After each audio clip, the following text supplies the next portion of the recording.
The air inside the boardroom was so cold it felt artificial, like the inside of a deep freezer. It was dead silent, the kind of heavy, suffocating silence that rings in your ears and makes your skin prickle. Magnus, the owner of the logistics company I had served loyally for a decade, refused to look me in the eye. He kept his gaze fixed on a small scratch in the polished mahogany table, tracing it with his thumb. Finally, he cleared his throat and gestured toward the young man sitting to his right, Caspian, his nephew. Caspian had only been working here for 3 months. He was leaning back in his leather chair, spinning a pen between his fingers with a smug, bored look on his face. He wore a suit that was too shiny and a watch that cost more than my car. "We feel Caspian brings a fresh, modern vision to the VP of Logistics role," Magnus said, his voice quiet but firm. "The company needs new energy, Selene. We need to look toward the future, and Caspian represents that future." My heart hammered against my ribs like a trapped bird, but I forced my face to remain as hard as stone. I looked at Caspian. He smirked at me, that arrogant tilt of his head that made my blood boil. He looked at me like I was a piece of old office furniture that needed to be thrown out. "Don't worry, Selene," Caspian said, his voice dripping with condescension. "I'll still let you handle the boring spreadsheet stuff. I know you love your little numbers. I'm just here to do the big picture thinking." That was the moment, the snap. Something inside me broke, but it wasn't a break of weakness. It was a break of clarity. I stood up slowly. I reached into my pocket and pulled out my plastic keycard. I slid it across the table until it hit Magnus's notebook with a sharp click. "The spreadsheet stuff is the entire operating system, Caspian," I said, my voice steady and cold. "And I don't work for people who humiliate me." I turned and walked out. 45 minutes later, as I was driving home, my phone buzzed in the cup holder. It was a frantic text from a junior admin named Toby. "Selene, are you there? Everything just turned red. The trucks have stopped." To understand why the trucks stopped, and why that text message was the beginning of the end for them, you have to understand who I was. My name is Selene, and for 10 years, I was the only thing standing between this company and total chaos. I started here back in 2014. Back then, the company was a disaster. They were running a multi-million-dollar logistics firm using paper receipts, fax machines, and a whiteboard that nobody ever erased. Drivers were getting lost on routes, expensive packages were vanishing into thin air, and money was bleeding out the door faster than they could bring it in. I was hired as a junior dispatcher, but I knew code. I saw the problem, and my brain wouldn't let me just watch it burn. I stayed up nights, drinking cheap coffee, and I built the Atlas system from scratch. It was a custom logistics software designed specifically for our weird, complex needs. It routed 500 trucks daily, managed fuel costs, and tracked every single package in real time. Atlas was my baby. I nurtured it. I stayed late to fix bugs when the servers hiccuped. I worked every single Christmas morning to make sure the holiday rush didn't crash the servers. I missed my sister's wedding, my own sister, because the server room overheated, and I had to be there to manually cool the drives with portable fans. I did it because Magnus promised me. He shook my hand 5 years ago, looked me in the eye, and said, "When I step back, you're taking the wheels, Selene. You built the engine, you should drive the car. This place will be yours to run." I believed him. I thought loyalty was a currency that gathered interest. I thought if I gave everything, I would get something in return. I was wrong. Flashback to 3 months ago. That was when the nightmare started. Magnus called a staff meeting and introduced us to Caspian, his sister's son. Caspian was 24 years old. He arrived on his first day driving a leased Porsche that roared in the parking lot. His official job title was Director of Innovation, a made-up role that meant absolutely nothing. He had no experience in logistics. He had no experience in management. He had an art history degree and a rich uncle.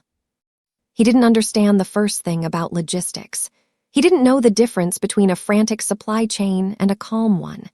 He called my Atlas system ugly and retro because it didn't have colorful animations or a dark mode. "It looks like something from the 90s, he laughed during our first meeting, pointing at the command line interface. Where are the graphics? It's so boring. It processes 3 million data points a second, I replied coldly, trying to keep my temper in check. It doesn't need to be pretty, it needs to work. He didn't care about function, he only cared about form. He spent his days disrupting my team with useless meetings about synergy and AI integration. He wanted to use buzzwords to impress his friends, not ship boxes. Meanwhile, I stayed late, fixing the routing errors he caused by playing with settings he didn't understand. He broke things and I fixed them. That became our dynamic. And Magnus just watched, smiling like a proud uncle, blind to the damage his nephew was doing. The warning signs were there, blinking red like a hazard light, but I tried to ignore them. I just kept working, thinking my value was undeniable. Then, Caspian started making changes without consulting me. One Tuesday, I walked in to find half my team crying. Caspian had fired 2 of my best data entry clerks. He told them he was cutting costs to increase the profit margin for the quarter so he could look good for the board. "We don't need them," Caspian told me when I stormed into his office. He was playing with a Newton's cradle on his desk. "I bought an automated script online for $50. It does the same thing. Efficiency, Selene. You can't automate complex customs forms with a $50 script," I yelled, slamming my hand on his desk. "These are international shipments." He ignored me. The script failed immediately. It mislabeled 300 shipments as hazardous waste. The trucks were held at the border. The fines were racking up by the minute. I spent 72 hours awake. I didn't go home. I didn't shower. I lived on vending machine coffee and stale donuts. I manually rerouted every single truck to prevent a $1 million loss. I saved the company from a lawsuit that would have buried it. When I presented the fix to Magnus, expecting him to finally reprimand Caspian, he just patted my shoulder absent-mindedly. "Good catch, Selene," Magnus said, dismissing the disaster as a minor bump. "But try to be more open to Caspian's ideas. He's just trying to modernize us. He has vision. We need to support that." That was the first time I realized that competence didn't matter. Blood mattered. The tension in the office became suffocating. Everyone knew I was the one running the department. The drivers called me, not Caspian. The warehouse managers emailed me, not Caspian. But Caspian was the one getting the credit. He was invited to the executive dinners with clients. He was the one golfing with the investors on Fridays, while I was stuck in the office handling the payroll issues he created. I was in the basement server room, doing the budget, the forecasting, and the hearing. Caspian's social media was infuriating. He would post photos of the warehouse floor, a floor he rarely visited because he didn't like the smell of diesel, with captions like "hustle life" and "leadership." I confronted Magnus one last time about the vacant vice president position. I had been acting VP for a year without the title or the pay. "I need to know the plan, Magnus," I said, sitting in his office. "I've waited 10 years. I built this place." He looked me in the eye and smiled warmly, the smile of a politician. "The VP promotion is yours next month, Selene. I promise. Caspian is just here to observe and learn from the best. You have nothing to worry about. You are the backbone of this company." He lied to my face without blinking. It was a stalling tactic to keep me working hard until they were ready to replace me. He thought I was stupid. The betrayal wasn't a sudden stab in the back. It was a slow twist of the knife. A week before the boardroom meeting, I was making copies of a report late at night. The office was empty, the lights dimmed. I walked over to the main copier near the executive suites. Someone had left a document in the output tray. I picked it up to throw it away, assuming it was junk, but a name caught my eye: Caspian. It was an email printout from Magnus to his corporate lawyer. My hands shook as I read it. Draft the new contract for Caspian as VP of Logistics. Starting salary, $250,000 plus bonuses. Also, include a clause in Selene's contract that restructures her role to senior operator to support him. We need to keep her operational knowledge, but Caspian needs the authority. She can do the heavy lifting, he can be the face. My stomach dropped to the floor. The salary they were offering him was double what I made. Double, for a boy who didn't know how to track a package.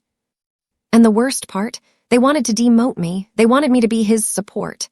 They wanted me to do all the work while he took the title, the money, and the glory. It wasn't just nepotism, it was a trap. They thought I was too old, too loyal, and too dependent on this job to leave. They thought they owned me. I didn't scream. I didn't tear up the paper. I folded it neatly and put it in my purse.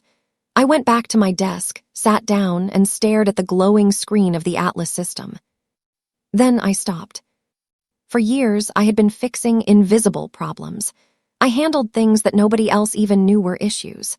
I stopped manually clearing the server cache every day at 4:00 p.m., a quirk of the old system that only I knew about. If the cache wasn't cleared, the memory would bloat until the system froze. It was a 5-second task I did religiously. I stopped updating the security patches on Caspian's iPad, which he used on unsecured coffee shop Wi-Fi. I stopped double-checking his data entry errors. I stopped smoothing over his rude emails to clients. I strictly followed my job description. If my contract said logistics coordinator, I only coordinated logistics. I didn't do it. I didn't do HR. I didn't do crisis management. Malicious compliance began that night. I would do exactly what they paid me for and not a penny more. If the ship was going to sink, I wasn't going to be the engine room bailing out water anymore. I was going to put on my life jacket and watch. I started preparing for the end. I knew the promotion meeting was coming in a week. I had 7 days to ensure my departure would be felt in the bones of the building. I began writing a handover manual. Legally and ethically, I had to leave instructions. I wasn't a criminal, but I decided to write the manual in a very specific way. I wrote it in strict technical coding language. I used SQL queries and back-end developer jargon. It was 100% accurate. It described exactly how the system worked. But to someone like Caspian, who thought Python was just a snake at the zoo, it would look like alien hieroglyphics. I organized my digital files.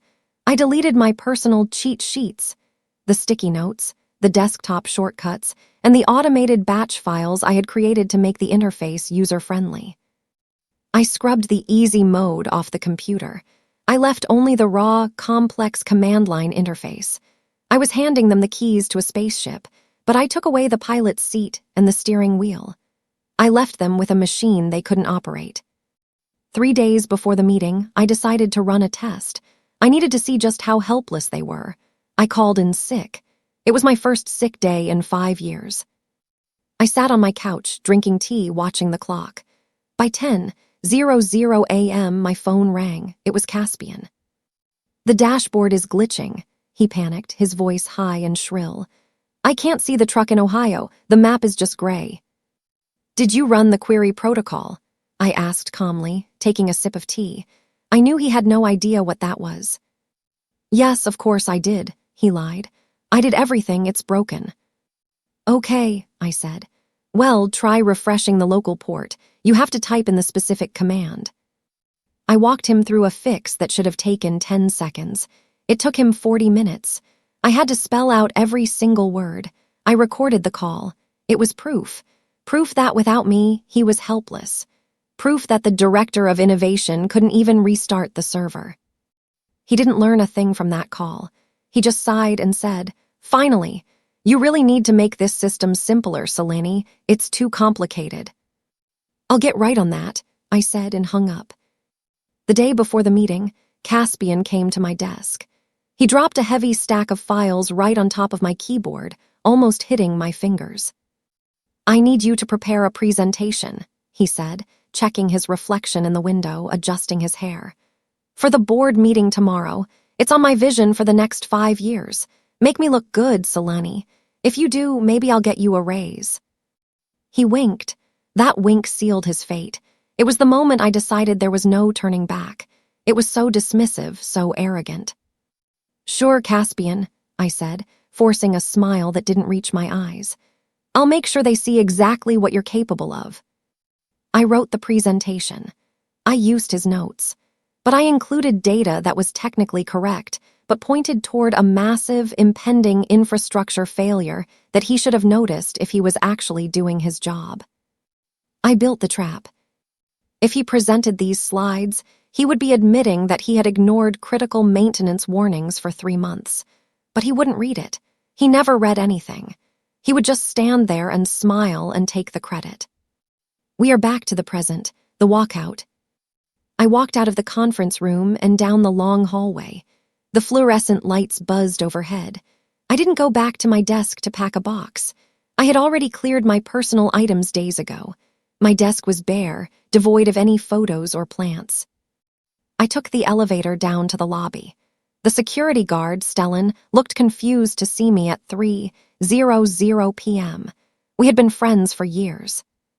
"Leaving early, Selene?" he asked, tilting his head. "You never leave before 6. I handed him my parking pass. It felt cool in my hand. "I'm leaving forever, Stellan. Do me a favor. Sell your company's stock, today, before the market closes." Stellan's eyes went wide, but he took the pass. He knew I didn't joke about money. He nodded slowly. I walked out into the bright afternoon sun. The air smelled sweeter than it ever had before. I got into my car, a sensible sedan that I had paid off years ago. I felt lighter, like a heavy coat had been lifted off my shoulders. I drove away from the glass building. I turned my phone to do not disturb for everyone except my immediate family. I wasn't Selene the manager anymore. I was just Selene. The timeline is important here. I quit at exactly 3:00 p.m. At 4:00 p.m., the Atlas system was programmed to attempt to archive the daily logs. This was a massive data transfer involving thousands of shipping manifests. For 10 years, I had manually authorized this batch because of a bug in the old code that I never had the budget to rewrite. Every day at 3:55 p.m., an alert would pop up on my screen. Authorize batch. I would click yes. It was muscle memory. Today, I was not there. The chair was empty. The screen glowed in the empty office. At 3:55 p.m., the alert popped up on my empty desk. It blinked, waiting for a command that would never come. At 4:00 p.m., the system attempted to push the data. It hit a wall. The queue began to pile up. Data packets collided. The server fans spun up to maximum speed. At 4:05 p.m., the server memory maxed out. At 4:10 p.m., the system hung. Then it froze. And then the crash. The screens in the logistics center, usually filled with maps and green dots representing moving trucks, blinked once and went black. The text message I received in my car was accurate. The trucks stopped because they no longer knew where they were going. By 4:30 p.m., I was checking into a spa downtown. It was a gift to myself, a celebration of freedom. I had saved for this day. I put my white robe on and sat in the quiet waiting lounge with cucumber water. My phone was on the table, vibrating so hard it was slowly moving across the glass surface. Buzz, buzz, buzz. I glanced at the screen. 15 missed calls from Magnus, 22 from Caspian. The text messages were scrolling by like a news ticker. Magnus, where are you? Come back. Caspian, the screen is black. Fix it. Caspian, you need to fix this now. It's an emergency. Magnus, we will sue you. Pick up the phone, you can't do this. I smiled. I ordered a glass of champagne. I took a sip. I was a civilian now. I was unemployed. It wasn't my circus, and those were definitely not my monkeys anymore. The silence of the spa was beautiful compared to the chaos I knew was erupting 5 miles away. The next morning, I was at home making pancakes when a courier banged on my front door. He looked stressed. He handed me a thick envelope. It was a legal letter. They didn't waste time. They were accusing me of corporate sabotage, data destruction, and breach of contract. They claimed I had planted a virus in the system before I left. I called my lawyer, a sharp woman named Alina whom I had retained back in Chapter 6 when I found the email on the copier. I knew this was coming. I read her the letter over the phone. Alina laughed. It was a dry, confident laugh. Selene, did you delete any code? She asked. No, I said. I just didn't push the button I usually push. I wasn't there to push it. You didn't destroy anything, Alina said. You just resigned. In an at-will employment state, you can quit whenever you want. They can't sue you for not working there anymore. Let them bluster. They have nothing. Don't answer them. I felt a wave of relief. They were trying to bully me back into the building. It wasn't going to work. Back at the office, panic had set in. Magnus realized that threats weren't working. He couldn't bully me, and he couldn't find me. He did the only thing he knew how to do. He threw money at the problem. He hired an external crisis firm. Enter Thorne. Thorne was a high-priced tech consultant who charged $500 an hour. I knew Thorne. We had met at a logistics conference years ago. He was smart, arrogant, and very good at standard systems. He thought he was a genius. Thorne arrived at the office like a savior. He wore a sharp suit and carried a slim laptop. He looked at the black screens with disdain. I'll have this up and running in an hour, Thorne told Magnus. It's probably just a simple router error. Your previous IT person probably didn't know what she was doing. He sat down at my desk. He opened the command line, but Thorne didn't know Atlas. He didn't know my custom architecture. He was looking for a standard map, but I had built a maze. While Thorne was sweating over the code, Caspian made a fatal mistake. He tried to save face on social media. He couldn't handle the silence. He needed to be the main character. He went onto Twitter and posted, "Disgruntled ex-employee tried to sabotage our systems. We are fixing it. Leadership requires resilience. Crisis management new era." He thought he was controlling the narrative. He was wrong. The drivers follow him. The drivers were currently stranded in parking lots and truck stops across the state because their route data had vanished from their tablets. They were unpaid, hungry, and angry. One driver replied, "I'm stuck in Ohio with a load of melting ice cream because the system is down." Selene was the only one who answered the phone. Caspian failed. Then another driver, then a warehouse manager. They started tagging the company's biggest clients. The tweet went viral in the worst way possible. The PR disaster had begun. The world was watching them melt down in real time. 3 hours later, Thorne called Magnus and Caspian into the server room. The air conditioning was humming loudly, but Thorne was sweating through his expensive shirt. "Well," Magnus demanded, packing back and forth, "did you find the virus she planted? Did you find the proof?" Thorne shook his head, looking exhausted and annoyed. "There is no virus, Magnus. I've looked everywhere." "Then why is it broken?" Caspian shouted, his voice cracking. "Because it's old," Thorne snapped. "This entire architecture is custom built. It requires a manual override for the daily bridge. Who was doing that?" Magnus looked at Caspian. Caspian looked at the floor, his face pale. "Selene," Magnus whispered. "You didn't have a virus," Thorne said, packing up his cables. "You had a pilot. You fired the pilot and put a toddler in the cockpit. The plane didn't explode. It just ran out of gas because no one knew how to refuel it." The consequences escalated from embarrassing to catastrophic. At 2:00 p.m., Callan, the CEO of the company's biggest client, called Magnus directly. Callan ran a massive grocery chain. He didn't play games. "Magnus," Callan barked, his voice booming over the speakerphone in the silent office. "My goods are rotting in your warehouse. Your trucks aren't moving. My shelves are empty. My customers are angry." "We are working on a technical glitch," Magnus stammered, wiping sweat from his forehead. "I don't care about glitches," Callan yelled. "I care about contracts. If those trucks don't move in 1 hour, I am voiding the contract. I will sue you for the lost product and I will find a new carrier."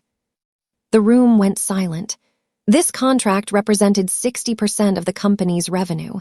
If Callan walked, the company wouldn't just have a bad quarter, they would be bankrupt. The lights would go out. Magnus realized he had no choice. He swallowed his pride.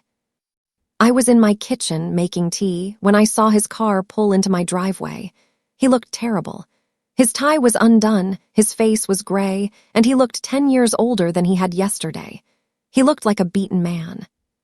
He stood on my porch. I didn't open the screen door. I stood on the other side of the mesh, holding my mug. "Selene," he said, his voice cracking. "Please, we were a family. You can't let the company die. Think of the drivers. Think of Stellan." "I am thinking of them," I said calmly. "I treated them with respect. You treated me like a servant." "I'm sorry," Magnus begged. "I was wrong. Come back. I'll give you a 20% raise. Just fix it." 20%.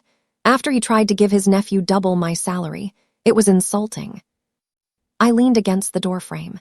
"You chose family, Magnus. You chose your nephew. Let him fix it." I closed the door in his face. I locked the deadbolt. The sound echoed. Back at the office, desperation turned into stupidity. Caspian claimed he had found a solution. "I found a backup drive," he shouted, running out of my old office holding a dusty external hard drive he had found in the bottom drawer. "I don't need her. I found the files. I can restore it myself." Thorne tried to stop him. "Wait, don't plug that in until we verify what it is." "Get out of my way," Caspian yelled. "I'm the vice president." He plugged the drive into the main server and hit restore. The reveal, that wasn't a system backup. That was the archive drive. I used it to store 10 years of obsolete, corrupted data logs that I was legally required to keep but never touch. By restoring from that drive, Caspian didn't fix the system. He overwrote the current live database with garbage data from 2015. He didn't just crash the system, he nuked it. The screens in the logistics center didn't just stay black. They flickered and filled with nonsense. Customer addresses were replaced with symbols and error codes. Current shipment locations were replaced with data from 8 years ago. Billing info was wiped clean. It was a total blackout. The database was corrupt. Thorne stared at the screen, his mouth open. He closed his laptop with a loud snap. "I can't fix a wipe," Thorne told Magnus, his voice cold. "You just overwrote the kernel. You need the person who built the architecture to rebuild the tables from the raw fragments. That is the only way. It's surgery, and I'm not the surgeon." "Can you do it?" Magnus asked, desperate. "No," Thorne said. "I didn't build it. Good luck." Thorne picked up his bag and walked out. He sent them a bill for $5,000 for the day. The silence in the office was heavy. It was the sound of a company dying. Caspian was sitting in the boardroom chair, crying. He was actually sobbing into his hands, his shoulders shaking. "It wasn't my fault," he whimpered. "She set me up. Why did this happen?" Magnus looked at his nephew. Finally, the fog of nepotism lifted. He saw the ruin of his life's work. He saw the lawsuits coming. He saw the bankruptcy. He saw his legacy turning to ash. He realized that his arrogance had destroyed a decade of success in 48 hours. "Get out," Magnus said softly. "Uncle Magnus, Get out," Magnus screamed, his face turning purple, a vein throbbing in his neck. "Security, escort him out of the building, take his keycard, take his car keys, get him out of my sight." Caspian was dragged out, crying like a child. But it was too late. The damage was done. My phone rang at 6:00 p.m. It was Magnus. "Name your price," he said. "No hello, no begging, just total defeat. Any price, contract work. You don't have to report to anyone, just save us." I paused. I had one, but I needed to secure my future. "Meet me at the diner on 4th Street, I said. "Bring a checkbook." I walked into the diner with a contract I had drafted with Alina. Magnus looked like a ghost. He was shaking. I slid the paper across the table. The terms were brutal. "I come back as an independent contractor, not an employee. My rate is $400 an hour, with a guaranteed 6-month retainer paid up front. That was $300,000. Caspian is banned from the building and the network. I get a written public apology posted on the company website." Magnus didn't even read it. He signed the check. He signed the contract. He handed them to me with a trembling hand. I walked back into the building at 8:00 p.m. The staff who were still there, the drivers, the clerks, stood up and clapped. They looked at me like I was a superhero. I didn't smile. I went straight to my desk. I sat down. I looked at the chaotic, wiped screen. "Can you fix it?" Magnus asked, standing behind me, terrified. "Yes," I said. I opened a hidden partition on the server. It wasn't a backup I stole. It was a redundancy cloud mirror I had set up years ago as a fail-safe against fire or flood. It was perfectly legal standard practice. I hadn't told them about it because they didn't ask, and they fired me before I could do a handover. I typed in 3 commands. Initiate mirror protocol. Override. Restore. The screens flickered, the garbage text vanished, green text appeared, the map reloaded, the dots reappeared. The trucks started moving, the phones started ringing again, the nightmare was over. That was 6 months ago. I am working from home now, in my pajamas. I have 3 monitors set up in my home office. On one, I monitor the Atlas system. On the other, I look at my bank balance, which looks very healthy. The company survived, but barely. They lost 30% of their clients, including Callan. Magnus is a shell of himself. He works the floor now, managing the warehouse because he can't afford new staff. He ages a little more every day, burdened by the cost of his mistake. I took a sip of my coffee and checked my notifications. A LinkedIn alert popped up. It was Caspian. His profile photo was new. He was listed as a visionary entrepreneur and startup consultant. He had sent me a connection request. "Hey Selene, no hard feelings. I have a great app idea." I didn't laugh. I didn't get angry. I just clicked block. I looked back at the Atlas screen. The system hummed. It worked perfectly. It worked because I said it worked. And that was all the justice I needed.